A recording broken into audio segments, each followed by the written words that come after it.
எப்படின்னா மோரலெஸ் ஒரு ஹாரர் படம் இருக்கட்டும், ஒரு ஆக்ஷன் த்ரில்லர் இருக்கட்டும், எனிதிங் எல்ஸ் வந்து வாட் ஐ டேக்னோ ஒரு ரியலிசம் அப்படின்ற ஒரு பேஸ்ல தான் நான் கொண்டு போகணும்னு பார்ப்பேன்.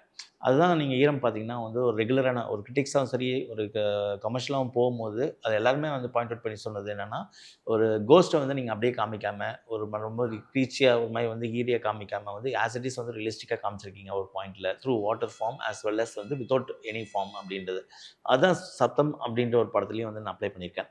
ஸோ ஒரு படத்தோட ஸ்டைல், மேக்கிங் ஸ்டைல் அப்படின்றது வந்து நான் என்னைக்குமே வந்து ஒரு சிக்னேச்சரா நான் பார்ப்பேன் ஒரு பாயிண்ட்ல. இப்போ ஒவ்வொரு மூவிஸ் அப்படின்னு பார்க்கும்போது, பேசிக் வந்து இந்த கதை ஸ்டார்ட் பண்ணும்போது வந்து what is the colour tone of the movie அப்படின்றது டிசைட் பண்ணிருவேன். ம். இப்போ ஈரம் அப்படின்னும்போது, ஒரே பாயிண்ட்ல தான் அந்த கதைய டிஸ்கிரைப் பண்ணும்போது, சங்கர் சார் சொல்லும்போது சரி, இது சொல்லும்போது சரி, இந்த கதை சார் மலைக்கு மலைக்கு முன், மலைக்கு பின், மலையில் அப்படின்னு தான். எந்த சீன் எடுத்துக்கிட்டாலும், அதோட ஜஸ்ட் அந்த ஆம்பியன்ஸ் அட்மாஸ்பியர் அப்படின்னு பார்த்தீங்கன்னா வந்து, ஒண்ணு மலைக்கு முன்னாடி நடந்திருக்கும், இல்ல மலைக்கு பின் நடந்திருக்கணும், இல்ல மலையில வந்து நடக்கும் சார் அப்படின்ற ஒரு பாயிண்ட்ல. ஸோ ஒரு கூல் டோன், ஒரு ப்ளூ டோன் வந்து எப்பவுமே இருக்கும் அப்படின்ற ஒரு ஃபீல் வந்து நான் வந்து டிசைன் பண்ணுது. நெக்ஸ்ட் வல்லினம் அப்படின்னு நான் டிசைட் பண்ணும்போது ஸ்போர்ட்ஸ் ட்ராமா. ஒரு ஸ்போர்ட்ஸ்மேனோட அவன் லைஃப்பை சுற்றி இருக்க விஷயங்கள் அப்படின்னு பார்த்தீங்கன்னா வந்து, ஒரு ஸ்வெட், சன் அண்ட் சாண்ட். அதாவது ஒரு சாண்ட் அப்படின்றது ஒரு மணல் சார்ந்த ஒரு விஷயம். சன் அப்படின்றது ஒரு சூரியன் ஒரு விஷயம். ஸ்வெட் அப்படின்றது அவனோட உடம்போட அந்த ஜஸ்ட் அந்த ஹார்ட் ஒர்க் அண்ட் ஸ்போர்ட்டிவ்னஸ். இது படம் ஃபுல்லா இருக்கணும் அப்படின்னு நான் ஃபீல் பண்ணிக்கிட்டேன். ஸோ எந்த ஸ்பாட்ல வந்து ஜஸ்ட் அந்த ஸ்போர்ட்ஸ்மேன்ஷிப் போது அந்த ஜஸ்ட் அந்த ஸ்வெட் இருக்கணும். அவனோட எமோஷன்ஸ் வந்து கேரி பண்ணுறதுக்கு அந்த ஸ்வெட் இருக்கணும் அப்படின்ற ஒரு ஃபீல் வந்து நான் எடுத்துக்கிட்டேன்.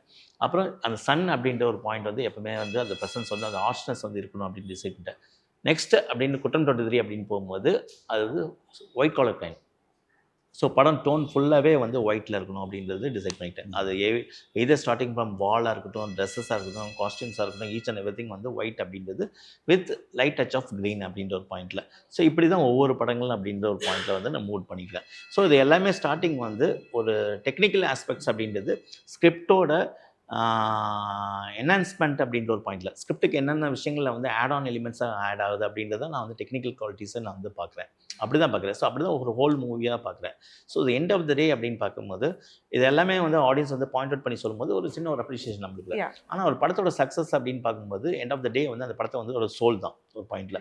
பட் இது எல்லாமே இந்த டெக்னிக்கல் நியூயான்சஸ் இந்த விஷயங்கள் எல்லாமே வந்து என்னோட தனிப்பட்ட ஒரு திருப்திக்காக தான். நாளைக்கு இந்த படம் வந்து நான் பார்க்கும்போது, எனக்கு வந்து எந்த வித வந்து ஒரு எரர்ஸும் வந்து இருக்கக்கூடாது அப்படின்னு பார்க்குறேன்.